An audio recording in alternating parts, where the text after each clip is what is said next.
We have developed speed, but we have shut ourselves in. Machinery that gives abundance has left us in want.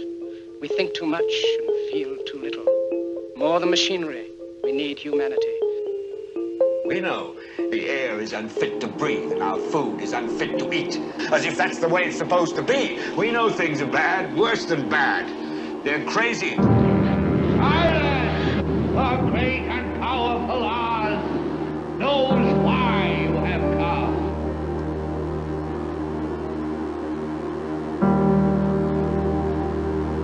You've got to say, I'm a human being. God damn it! My life has value. You have meddled with the primal forces of nature.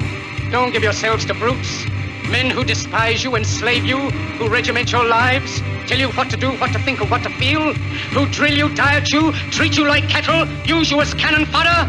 Don't give yourselves to these unnatural men with machine minds and machine hearts.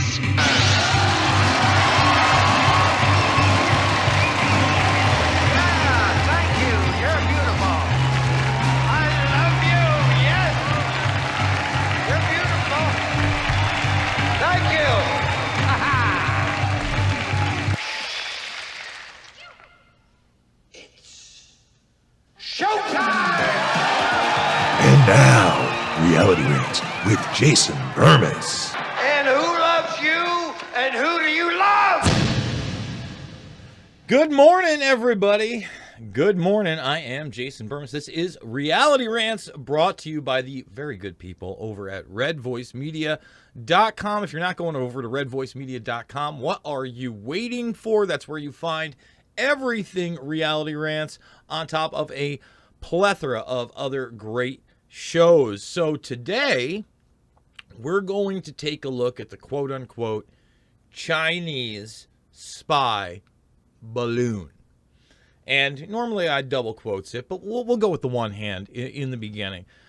Like many, I was extremely tempted to just go live as soon as the story hit because it was ultra bizarre. I thought to myself, maybe I'll just do an Ask Me Anything and get everybody's vibe on this and what they think this is, etc., etc. I decided to hold back. I wanted to see what the media circus would be surrounding this thing, what would eventually come of it, and in pretty short order, here's the narrative. Chinese spy balloon makes its way across Canada into the United States through some sort of an era. Not era. Then a Chinese official comes out, says that it's a environmental surveillance balloon that got off a track, and that's why it's there. Okay. Then you have kind of this time period where it's up in the air, everybody's outraged, but what's really going on is they're waiting for the balloon to get to a certain area that they know that they can blow it out of the air and that they can recover it without an issue of either harming anybody or have anybody's eyes on any of it. I think that's the main thing. Have anybody's eyes on any of it. Okay? So, to start off, I want everybody just to take a look at the thumbnail really quickly. And by the way, thumbs it up, subscribe, and share if you're new. And clearly, on the bottom of this thing, it looks a lot. What's it look a lot like? A traditional satellite. Okay? Now, why is that interesting? To me, anyway. And why is that relevant? Well, you know, you have these headlines, and you kind of go across the board, and I want to show people some other pictures here. Oh, surveillance balloon. Sorry about that. Oh, that was in the Hawaii. You look at these things, right? Here's an example of one. Another example of one. And this is basically the public stuff. There's another example of one. We could continue. This is really the only model I've seen that's somewhat different, because you look at the white one here. Doesn't have quite the apparatus on the bottom. Okay, and they tell you that solar panels, may very well be some other kind of a system on top of that. I don't know. But anyway, that's old technology. So what if, just what if, everybody? We're in a system where there is kind of this universal agreement with world powers that you're allowed to have these type of balloon satellites. It's not a surveillance system. It is actually a satellite up in the air. But now there's so many of them, right? Because most of us think that like traditional satellites, the traditional satellite system, you're putting something into orbit. And I'm going to show you Elon Musk or nuts and Jay Leno having an interesting conversation for a minute or so about space in general that I think is really important. Okay, but it's extremely hard to get into orbit. And these systems are really, really expensive. So what if instead of just like getting into orbit, you had a system where a lot of your satellites, not all of them, I'm not a space is fake guy, I'm not a flat earth guy, okay? But I will tell you that obviously NASA and other space agencies have lied to the public for a very long time. That's like, I mean, come on. Think about everything we've been lied to. And especially when we're talking about these type of information systems, surveillance, etc. There's so much that's classified. So you, in large part, have a system globally where, yeah, you have the satellites up there, but you have a lot of balloon satellites. Okay? And I'm also going to make the case that many of these balloon satellites, the reason that you don't see them, number one, this thing was probably supposed to be another 30 to 60,000 feet in the air, maybe higher. And what I think happened was basically when they're up in the air like that, they have certain propulsion systems that allow them to move around and navigate, push them one way or another. Okay? So that goes out. They lose control of the balloon, so it can no longer be remotely controlled. And then they lose the tracking on it because perhaps the computer system's out. They're not able to refuel it, and I'll get to like refueling these balloons type systems. Again, let's take a look. Let's scroll right down and take a look at these balloon type systems, how you would refuel them with helium. There are plenty of ways, by the way. I mean, a big ship like that would be a great way to refuel them autonomously or with actual pilots, guys. You know, that would be a great drone thing. Basically, you have a suction thing that comes down on the top. You know, a sealed thing. It unseals. You poke it through. You re-helium it, etc. It's up there perpetually. A lot going on in what would be not low Earth orbit, in my opinion, that we don't see, we don't know about, we don't talk about. Okay? So, you have this balloon. It gets out there. And now, what do? Well, chances are, it probably, let's say it did crash, has Chinese logos and parts, because there's this transnational partnership now via the military-industrial complex that I'm going to get into with my great interview I did last night with Stuart Hooper. You really are going to want to watch this one, folks. Half of it's going to be on the free, half of it's going to be on the premium. But you do that, right? And then basically, you get to keep this China bad narrative and America good. You get to keep this narrative that the U.S. is no longer number one, that it's a degrading nation state as globalization takes over. So, in a way, some of it's true, but there's a lot of narrative management going on. Now, look, you can say to me, Jason, a lot of that is speculative. And it's very true. But from everything I've seen, and I'm going to show you, let's just go through some of these stories, first of all. That this isn't just, an isolated incident. So, we have a spy balloon that crashed off the Hawaii coast 4 months ago, U.S. officials are saying. And then they're also copping to Florida and Texas over the last couple of years. And some of this may have been going on in the Trump administration as well.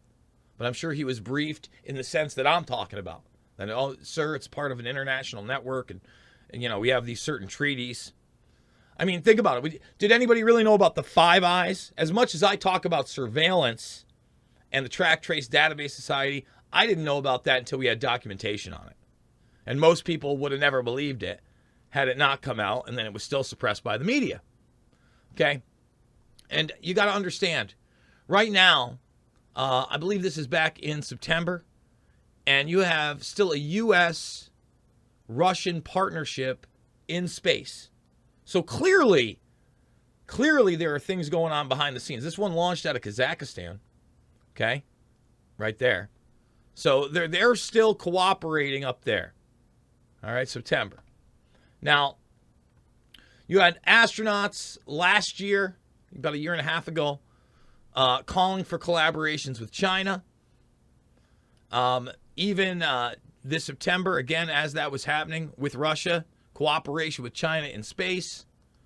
And then China considering expanding its Tianyong space station. So clearly, yeah, and you know what? That is something I didn't pull up, but Bushnell actually talks about the treaties in space via what can be done. So the first clip that I want to play is I want to bring up Al Musker-Knudsen. All right, and first of all, what I like about this clip is it tells you how tough space is and like kind of the realities of it, and then it gets to the point where he tells you how hard it is to get things into orbit. Yeah, it's tough. It's not easy. It's not like it's a lot easier to perpetually have a balloon at 100,000 feet if you also have some kind of mechanized drone technology that can do the same and refuel it. Or even if you have to have manned flights to refuel these systems every once in a while. In my opinion. Then again, risking trying to put something in space all the time, I'm not saying it's not there, and then have it basically perpetually in this orbital system. Throwing it out there. You know, you can disagree if you like. It's okay. But here we are. Here's Musk and Jay Leno having a conversation. Walked away from it, and now it's back, and all these kids are here doing this because of you, and you're their inspirations. That's got to feel good. Yeah, I mean, I think we've got an incredible team, and we're making great progress here. We're trying to achieve the holy grail of rocketry, which is a fully and rapidly reusable rocket. No one has ever made a fully reusable orbital rocket, and I'm not even close. See, that's another thing. People don't realize, like, when people are going into orbit also, they're like in a capsule. Even when you had, the Bezos dick rocket, that capsule's all that stays, and then it comes back down. Rockets, and so many people are kind of ignorant of this because they don't know much about space travel in reality. They have been hooked into entertainment, and everywhere we always see this idea of a rocket taking off like a plane. Well, so far, nothing on that level has been publicly demonstrated. Let's make that here. And when you've seen some of these tests of these things trying to come down, and actually if you watch this whole piece, it's much more extensive, it's not an easy thing to do. never one that could be rapidly reflown like an aircraft. And that is actually the essential sort of invention, if you will, that is necessary to make humanity a multi-planet species. And it seems like common sense. I mean, you wouldn't get in a plane, fly it once, and then wreck it, and then build That'd another be insane. plane. Yeah. So like the current, the way that rockets. And this is such a PR train. Occupy Mars. No one's going to Mars. Stop it. Stop it. First of all, human beings physically are not equipped to go to Mars in any known sense if they're telling us half the truth. That's one. Okay? I mean, that's a good still shot of Musk. And that's what this whole thing is about. Okay, but really what it's about is reusing rocketry, all right, in this next level of, I would say, industrializing and militarizing space globally against the populace, unfortunately. It would be like if you bought a plane and then over your destination you jump out with a parachute and then the plane crashes. Right. And that's actually how rockets work. Why do you think it was not done before? I mean, it's a very hard engineering problem. You need a lot of advancements on the engines, the airframe, the heat shield, and all of the technologies that go into the rocket in order to have it be reusable but still get payload to orbit. Right. Getting to space is easy, but getting to orbit is 100 times harder than getting to space. So there you go. That's the key part I want everybody to hear.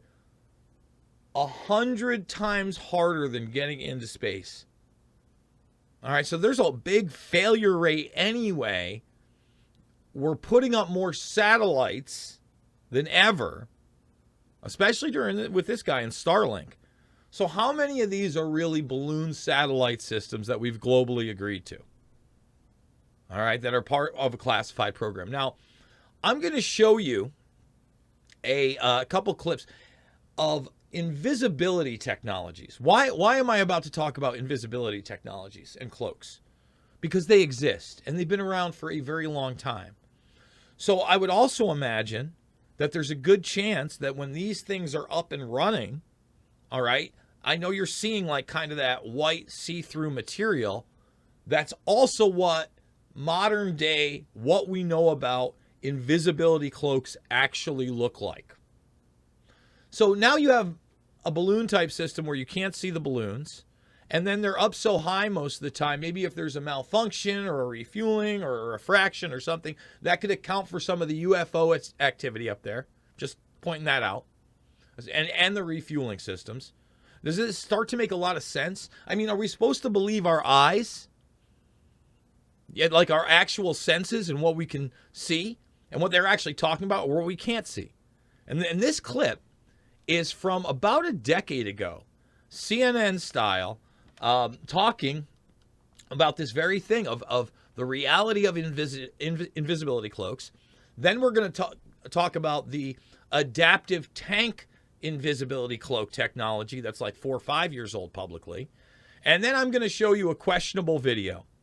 Okay? I'm not signing off on that one being real. And every time that I do something like this, because it's very, very old, very, very grainy footage. In fact, it's much older than where I even pulled it from. It's probably like 15 years old. It's like beginning of Iraq old. So here's the CNN clip from a decade ago talking about invisibility tech. And by the way, trusting the science, what I also find interesting about this clip is that there was a time when the U.S. changed their military camouflage into this weird pattern that really the soldiers disliked. It almost was like a step to degrade them as they went in with this thing because it really didn't protect them at all. And they actually admit that it didn't work, and it kind of angered a lot of people. But people have to realize that time period was about bringing in the biometrics, the drones, the automation and robotization of war, the big dogs. And then further advancing that and getting rid of humans. So, now looking at this, 10, 20 years on, I think that is part of like this weird psychological warfare tactic against all of us, including the military. Like they literally put them a little bit more in harm's way for some kind of a weird, like PR look that now, again, when I was a kid, you didn't see commercials for the military in the movie theater. And now you were seeing full-blown movie theater style recruitment ads at the movie theater. It wasn't just on TV. It wasn't just be all you can be. Just, again, observations. So this is CNN a decade ago telling you openly about invisibility cloaks.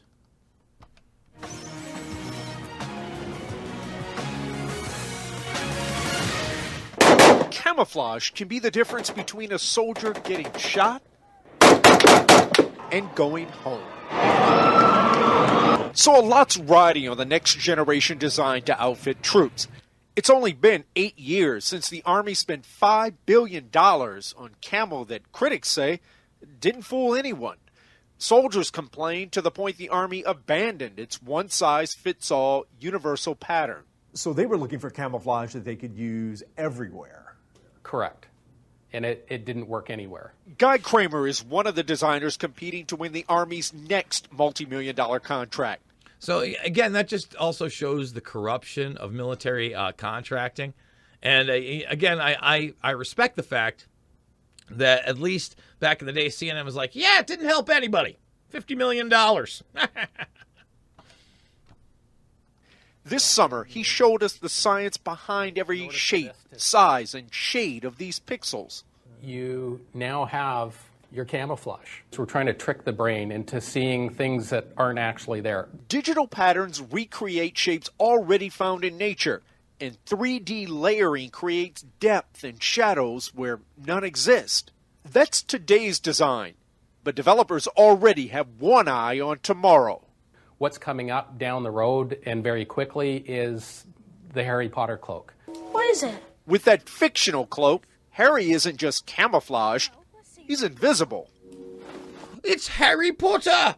We better stop it there because, we don't want the Harry Potter copyright strike. Well, I mean, we're riding the edge here on YouTube. A little Muskernuts here, a little Harry Potter there. I mean, my goodness. My body's gone. How invisible are we talking here? If I walked into a room with a soldier wearing one of these cloaks? You wouldn't see him at all. He would be completely invisible to you. This isn't make-believe. The military has seen the so-called quantum stealth technology. It works by bending the light around an object, even concealing most of a person's shadow. Imagine what that could do for a sniper hiding in a field, or the American pilots who ejected over Libya when their fighter jets crashed last year. They could actually pull out, very similar to what they carry with a survival blanket, throw it over top of them. And unless you walked right into them, you wouldn't know that they were there. So what was once firmly in the world of make-believe could quickly become quite real. The science is in the special fabric, so you don't need a power source or some instruction manual to make it work. Theoretically, any soldier, even in the most remote location, could quickly put it on and get it working. Think about that now. Now, again, that's technology. Publicly, they're talking about a decade ago. I'm going to show you the actual stuff, the invisibility cloak tech that's put on tanks now. Now, when he talks about the fabric, think about what I just said about those balloons. So in reality, even if you were to get high enough, and they're probably pretty high if there's a network of these things all over the place that are carrying satellites. But at the same time, they're using that cloaking technology on top of it. So if you have, a telescope, and plus, no matter how many there are, Earth's a big place, and as it expands, you get higher up, there's more area, right? To spot one of these things would be very difficult. Just pointing that out there. So I'm going to show you the adaptive tech next, and coming up shortly, we're going to discuss this, Ukraine, the classified documents scandal, and so much more with Stuart J. Hooper, one of my favorites, to break down geopolitical, really what's actually going on geopolitically. So this kind of transnational network that I discuss that goes beyond the nation state. We had a great discussion. Here it is, adaptive tech.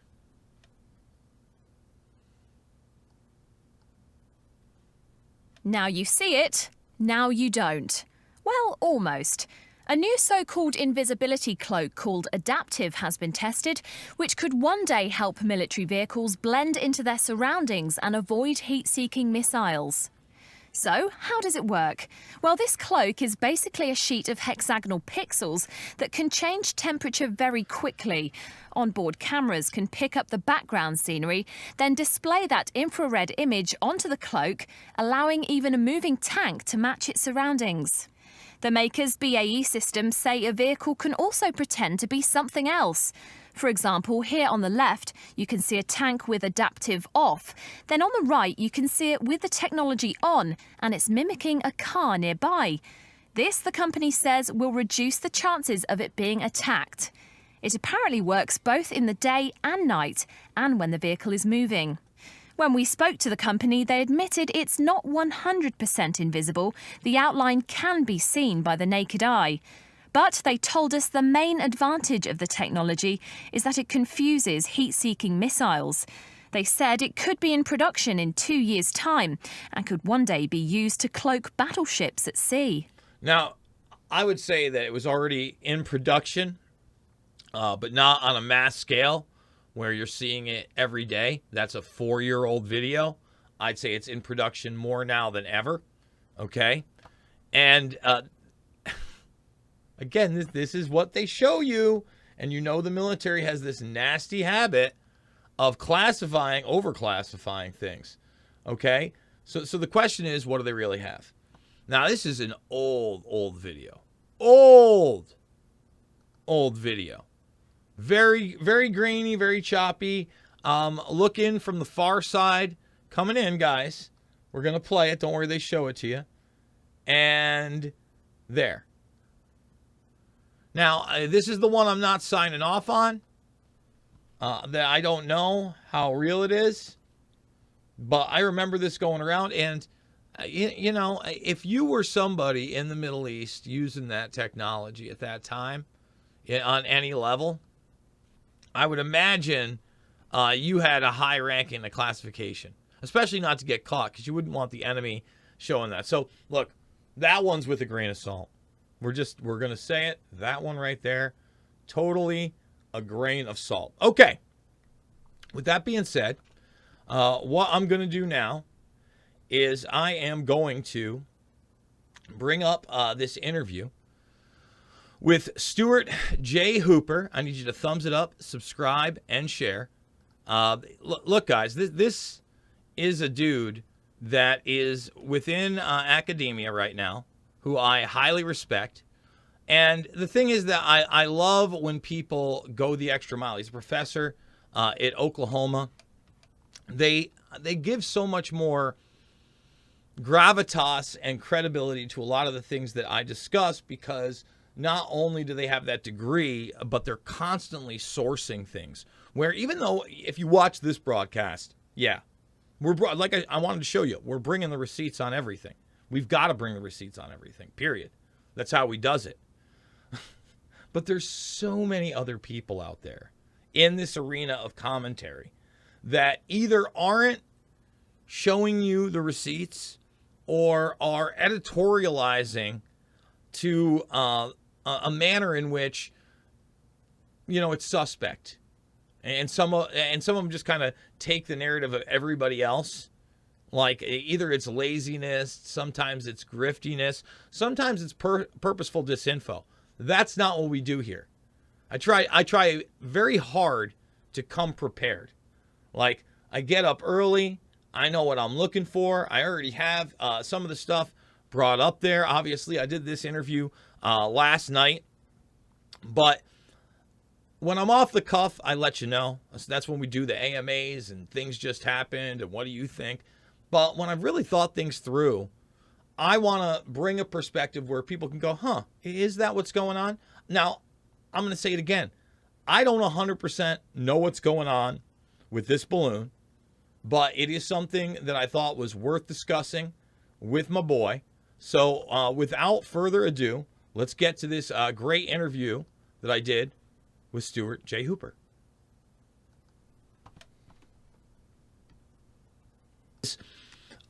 We were going to go over Ukraine, the World Economic Forum, even the Biden classified documents, and we're still going to do that.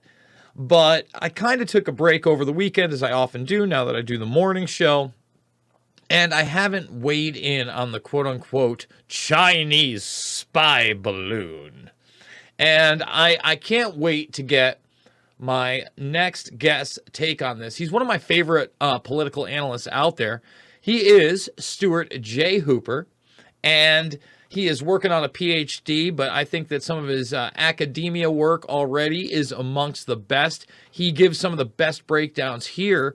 So before we get into the balloon at all, let my audience know who you are, where they can find your work, and what you've been talking about recently, because we've talked about the doomsday clock here on this show. We've talked about the threats of quote-unquote tactical nuclear strikes. We've seen the rhetoric escalate time and time again via Putin as Biden escalates this military expansionism really into Ukraine, at least publicly. And really, the reason I say publicly is because, you know, sending 48 tanks over there isn't going to make the difference in the war, but they're easing you into this idea that 48 could be 480 or 4,000 soon. So buckle up and get ready.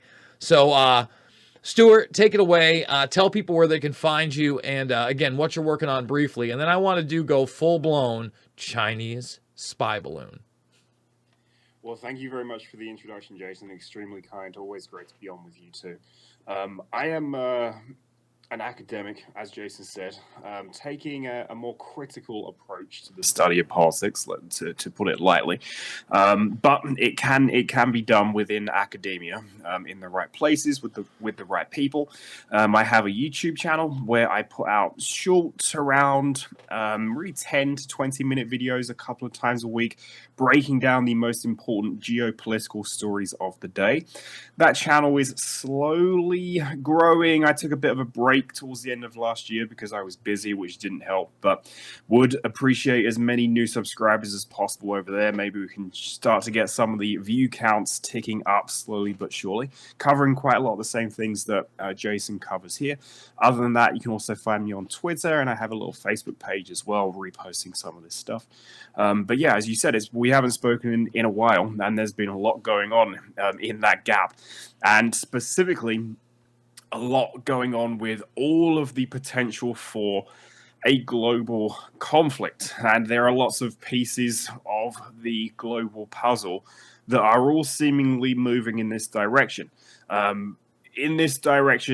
precisely the same time when Western democratic governments have really never really been seen this weak, which I think is an interesting kind of side note to bring up, is that at exactly the same time as we're moving towards World War III, or the external enemy, the external threat, is precisely the same time when, if we look internally into Western democracies, things seem to be crumbling down slowly but surely. On an economic level, on a political level, really on a social, cultural level as well. Things are falling apart at the seams within our countries. And what do we now have? Well, we have a convenient excuse for, in fact, two excuses, Russia and China now, to go ahead and just, well, let's forget about the domestic problems. Let's forget about the fact that eggs now are almost going to be costing a day's wages or whatever ridiculous inflation rate that eggs are now at, that you can't afford to fill up your gas tank, that you haven't had a pay raise in God knows how long. Let's just forget about that, put all that aside, and let's think about Russia and China. This, again, is part of the problem, but it's not the whole problem.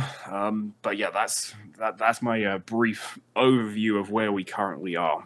Well, I have to agree with you, and that's why I want to raise my skepticism about this idea of a quote-unquote Chinese spy balloon and what I think this really was.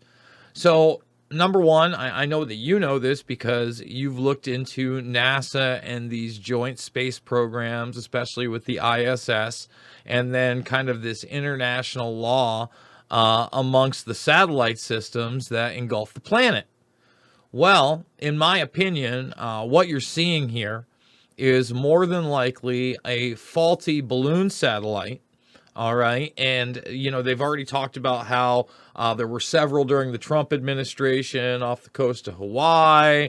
And, you know, this is just the first one that we visually saw. And basically what I think you're seeing here is just a malfunction of a joint communications program, a network that's kind of been set up by what we would call the military-industrial complex, big tech, etc., the surveillance states out there, the extension of Five Eyes and all this stuff. And this balloon that was probably, I don't know, maybe 30,000, 60,000 more feet in the air. I'm not sure what the altitude is speculated that it was once that high, and it wasn't malfunctioning, and you couldn't see it. And China took credit for it because it is part of that joint program. And of course, they're not calling it a spy balloon. They're saying that it was there for eco surveillance. But you have to kind of guard the idea that you already have this alliance via these different entities globally via the space program and what's really going on there, because we don't really know. For instance, I covered the fact that a few months ago you had a launch from Kazakhstan with American, Chinese, and Russian astronauts up to the ISS. So clearly, even in times of conflict and war, there's some deal that's out there. And the other thing that I would speculate on is there's a lot more of these things up there than we imagine. And basically, you probably don't see the balloons most of the time because they are made of a special material that makes them almost invisible, if not invisible. We've already seen that technology utilized by the military. They're bragging about it and putting it on tanks now. Like they're openly talking about it. And the reality is, I think that we have a larger system up there that are, not satellites that are quote unquote in low Earth orbit, but globally in this balloon system that is largely automated from the ground. All right, so it is. And they have little propulsion systems and can move around that way. And at the same time, they have a refueling system, either by some kind of a manned aircraft that you would just go up to the top of the balloon, right? And there would be, you watch how they do it in the military with, for instance, airplanes, where it sucks into the top and it just refuels the helium, and then whatever propulsion system they're using, a similar refueling tool, so they can be up there perpetually. But every once in a while they fail. And, with the advent of more and more and more and more people having the magic devices, you're getting, and this one just, and you have more and more and more of them up in the air, right? Because these things are expanding all the time. There's going to be issues. And all of a sudden, this one got out of their control because we're human beings and we make mistakes. It was faulty for whatever reason, who knows? And all of a sudden, now you need a cover story, and you've got to get it out of the public realm when you shoot it down. And what better way to show that weakness, that perpetual weakness of the United States you just talked about, how we're not number one anymore, and that's the global projection, and also endorse this idea of Red China versus USA, good old America, and make this perfect storm for a global conflict. I know that sounds dark, everybody, but that's my read. And Stuart J. Hooper, take it away. Yeah, that's definitely an interesting perspective. In terms of what goes on in the military-industrial complex, the black programs that exist, that we know exist, that millions of dollars are funneled into, billions, trillions probably over the course of just our lifetimes. These things do exist, and there's a whole lot going on behind the scenes that really the average everyday voter has absolutely no idea about. And not only do you have absolutely no idea about any of this, but you have absolutely no influence over any of this either. If you think your vote is going to change the existence of this world of secret black projects, and as you focus on here extensively, Jason, black space projects, if you think your vote's going to change any of this, you're living in fantasy land. The idea that the US military is some democratic force is just completely disconnected from reality. I actually had my first academic journal article published at the end of last year, end of October, and it was looking at Julian Assange. And the central argument of that whole article was the only reason that Julian Assange is being so publicly persecuted is because what all of those revelations did was break this democratic facade, the idea that this is all for democracy and spreading peace and a more stable world. Well, what we saw from the revelations of WikiLeaks was that what WikiLeaks is doing is, what the American government is doing, is far from spreading peace, love, and democracy and stability. In actual fact, it's doing the complete opposite. And all I focused on in that article was the collateral murder video, which I'm sure you've all probably seen or heard of. If you haven't, just go and check that one out. It's still on YouTube. You can find it. And let's talk about it quick, because we have to. Because clearly, it just showed the brutality of war and the fact you had these people just walking down the street who were journalists, who weren't doing anything, who were perceived as enemies, and were gunned down in the streets. And again, this is at a time when Americans were still wishy-washy on things like Guantanamo Bay and black torture sites out in the open, which we all of a sudden aren't. And even in the supposed patriot movement that believes in, QAnon sense nightmares that, no, we'll put them in Gitmo. No, we need to get rid of Gitmo. All right, there's no reason to have these places. So that was the real threat that people were seeing in real time. Our military, again, gunned down what people realized then was the fourth estate and was supposed to be set up so that you understood what was actually going on in the global conflict. I'm sorry I interrupted you, but it can't be emphasized enough, because WikiLeaks and Assange is such a relevant issue. And the more and more we get away from it, the more and more I feel people need to absolutely come to it, because WikiLeaks was the way. Even, and I don't want to go off on a tangent here, but even if you look at what's going on with the Twitter files, where's the WikiLeaks dump? Continue. Yeah, no, you're absolutely right. And we could do a whole other show on just that WikiLeaks stuff some other time if you want. But otherwise, if you guys want to check out that article, you should be able to view it for free via a link at the top of my Twitter, which I think is still pinned there. So you should be able to go and check it out. But otherwise, in terms of the rest of the stuff that is going on with the secret programs, the military-industrial complex, all this sort of stuff, something that I'm focusing on with all of my research is trying to construct an idea of a transnational military-industrial complex. In other words, the military-industrial complex still exists, but it now really exists offshore. The center of its power is above and beyond the state. Well, if that's true, that then returns us to the point of it is also above and beyond your vote. You are not going to have the same degree of influence over this that you may have had back in the 60s or 70s or the 80s. And the research that I'm doing is looking at two specific entities, the Defense Innovation Board and the Defense Innovation Unit. And these are two institutions that were created by the Obama administration. They still exist to this day, so they have survived the tumultuous nature of domestic American politics, which immediately says something about them, that they are important and they are above and beyond the average left-right paradigm, which, of course, you've stood against for years. I've never believed in that. I even actually once stood as an independent candidate for Parliament back in England because I was so really disaffected with the British left-right paradigm, where it really is still the same thing playing out. But there's these two entities, the Defense Innovation Board, the Defense Innovation Unit.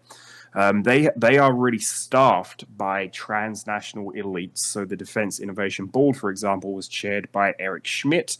I know he's one of your personal favorite transnational tech elites. And the Defense Innovation Unit is charged with going around. Yeah, I have a copy of that somewhere around here too. Yeah, here we go, right here. Huh? You want? Nah. I mean, boom! Look at that. And because this is the real deal. This is literally their blueprint. They talk about WikiLeaks extensively in this and its effect on society. And basically, if you want the playbook that they were laying out for this misinformation and disinformation and silencing campaign, they bragged about it right here.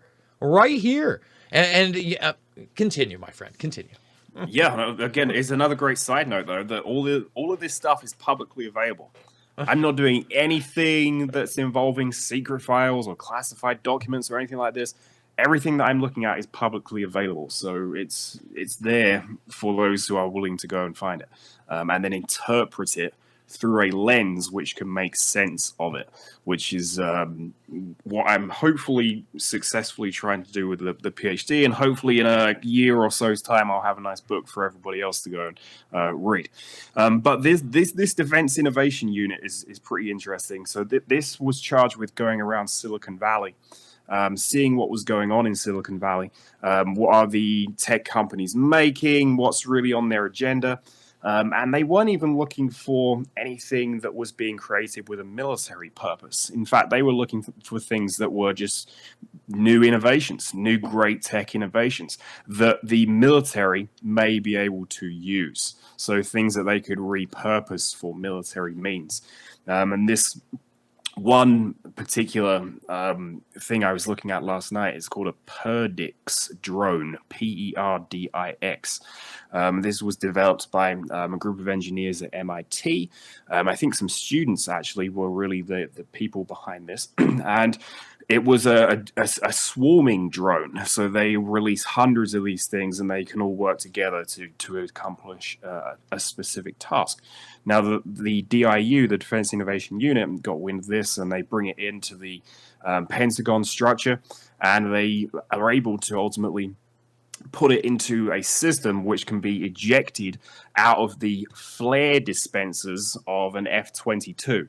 So they're very good at finding these particular systems, repurposing them, and then making a military objective really achievable as a result of these technologies, which then become dual-use technologies, which I'm sure that's a term you probably heard before, something that could be military or just commercial. And not only that, but at the same time, the access to a lot of these things to be highly militarized is when commercial products utilize some of the technology. So, for instance, a lot of the drone/rocket technology is now at a much cheaper price because they're using cell phone chips, these small chips that are being manufactured in mass by Samsung.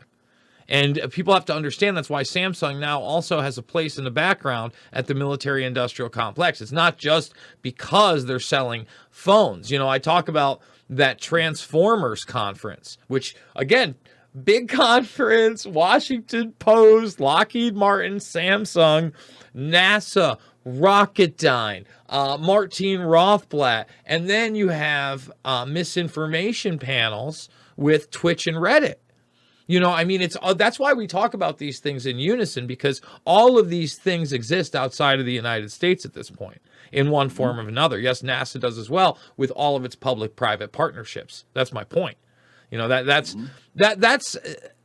think I can't wait until you get those three letters, that PhD, and people can start seeing really how obvious in their own writings this has already happened. Even Whitney Webb's new piece, One Nation Under Blackmail, highlights kind of this transnational military-industrial complex corruption behind the scenes via the intelligence agencies that essentially run these the Lockheed Martins, et cetera of the world.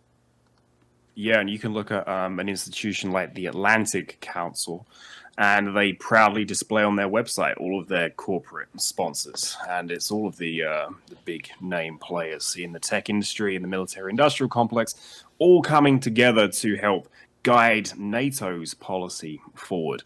What could possibly go wrong there?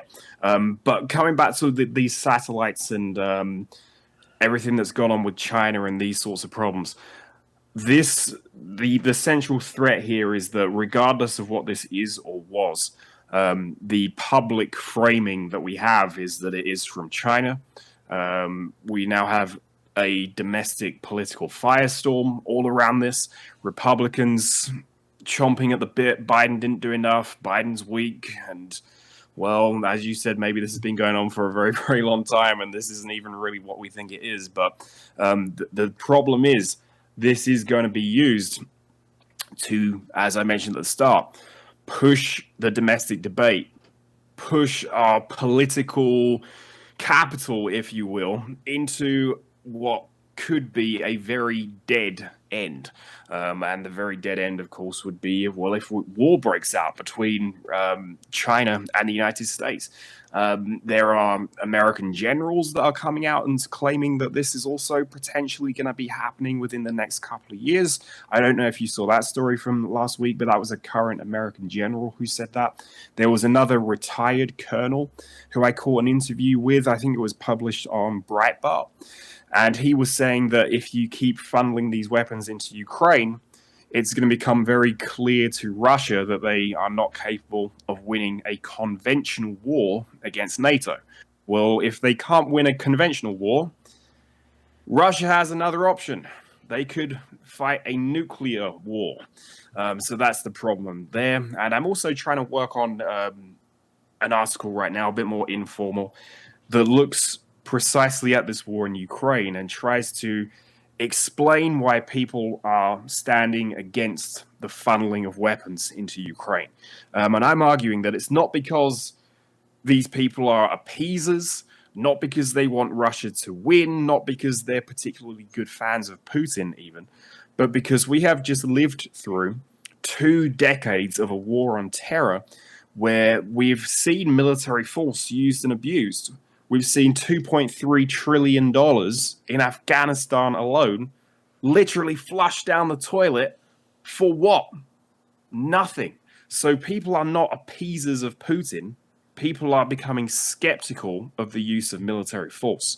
So if you want to have a reason why people are not just all jumping on the bandwagon of support Ukraine, the Western world needs to take a look in the mirror and ask, well, what did we just do for the past 20 years? We just fought 2 wars of aggression. We completely wasted everybody's time and money and lots and lots and lots of lives, completely destabilized an entire region of the planet.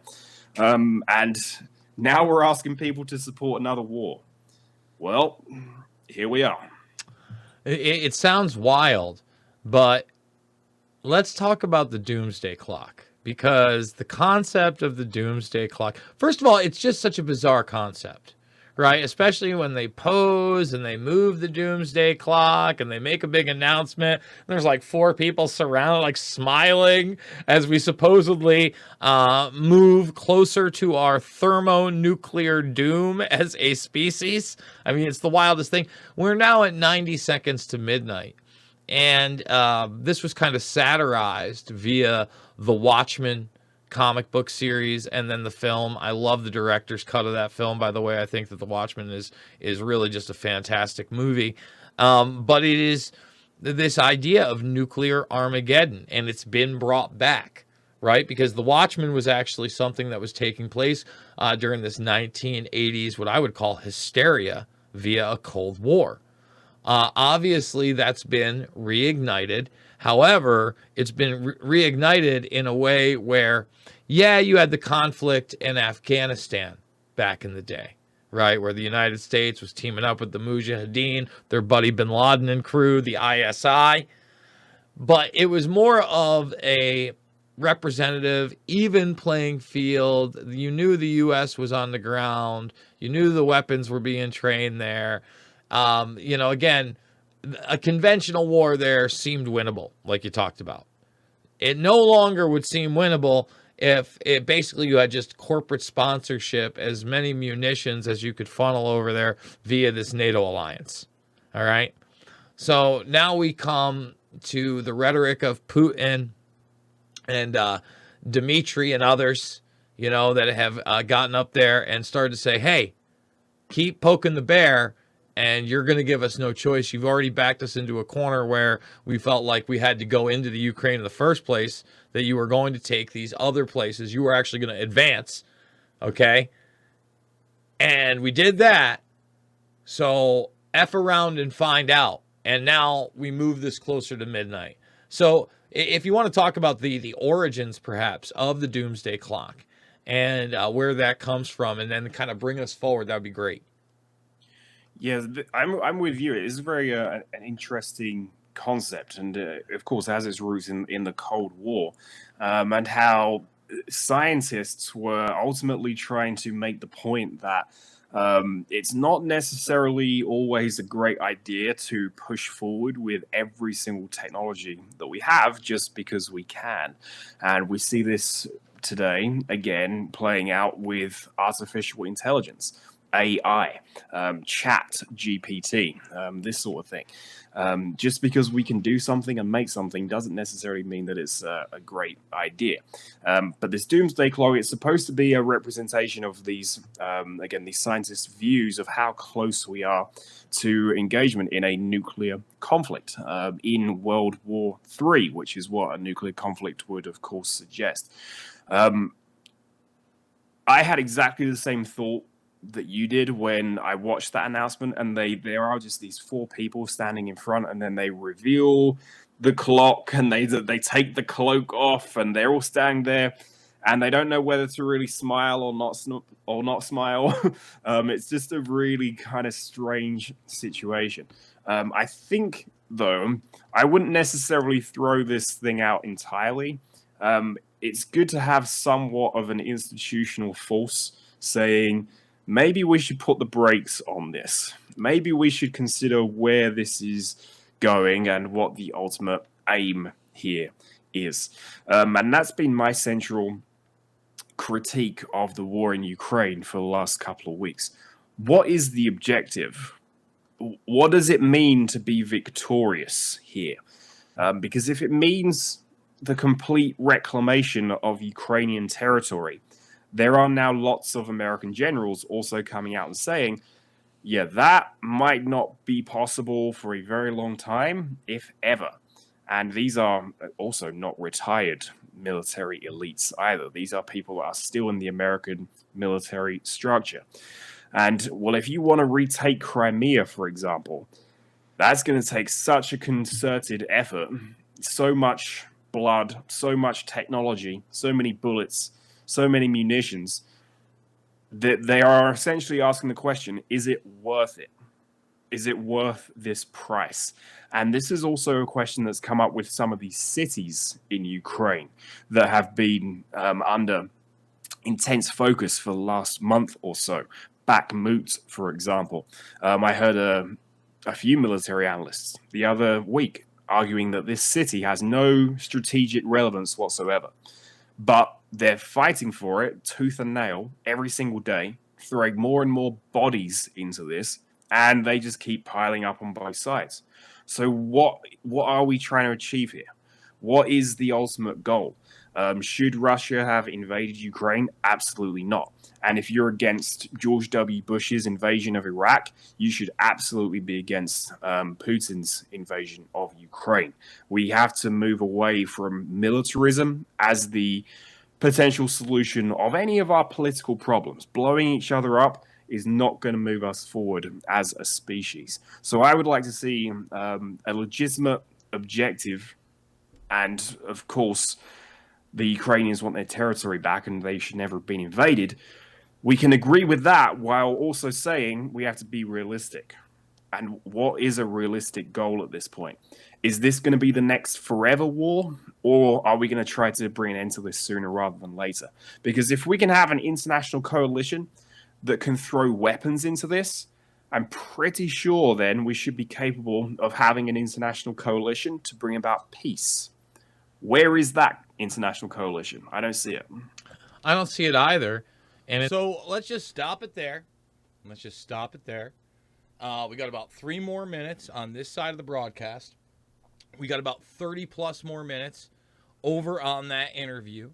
I want to let everybody know that you can find this broadcast and support us real time over at redvoicemedia.com/Jason. All right, now you'll see a double Bermas right there. redvoicemedia.com/Jason. It is $10 a month or $100 for the year. Help support the broadcast. Use that promo code. That helps me out a ton. If you love this interview and you just don't want to go premium, I totally get it. Or you're already premium on Rockfit and you're like, come on, Jason. Well, you can go over to Podbean right now, okay, and you type in the Info Warrior, and we are live on Podbean, and you can listen to the rest of this broadcast. And I'm going to be getting into a lot of the technology as well. That's the next thing that we were talking about, the invisibility cloak technology that's been public for like 10 years, okay, after we get done with the Stuart broadcast. So you can listen on Podbean for free. You can go to redvoicemedia.com/Jason. If you already are a subscriber, thank you so much for coming over. I want to remind people over on Rockfin, there are a ton of other videos that were already on the second hour, just like we just put this one up here. But we also have some exclusives like the Union of the Unwanted. So there is plenty of content out there, guys. And every single day, today in fact, you can go over to redvoicemedia.com/Jason, and you can get all the premium stuff from 2 weeks ago. We release a new one every day 2 weeks later. It's all there. It's all free. But we really do sincerely thank those that are coming over and supporting the broadcast. Okay, so that's my cue to the producer to let's start going over to premium only, and I'm going to say goodbye to each of you here. And remember, it's redvoicemedia.com/Jason Rockfin. Thank all you guys for the continued support. Hopefully you enjoy this video, and we will be putting up the whole Stuart J. Hooper interview eventually over there with a ton of other stuff, including some Making Sense of the Madness exclusively. Thank you, Rockfin. YouTube, love this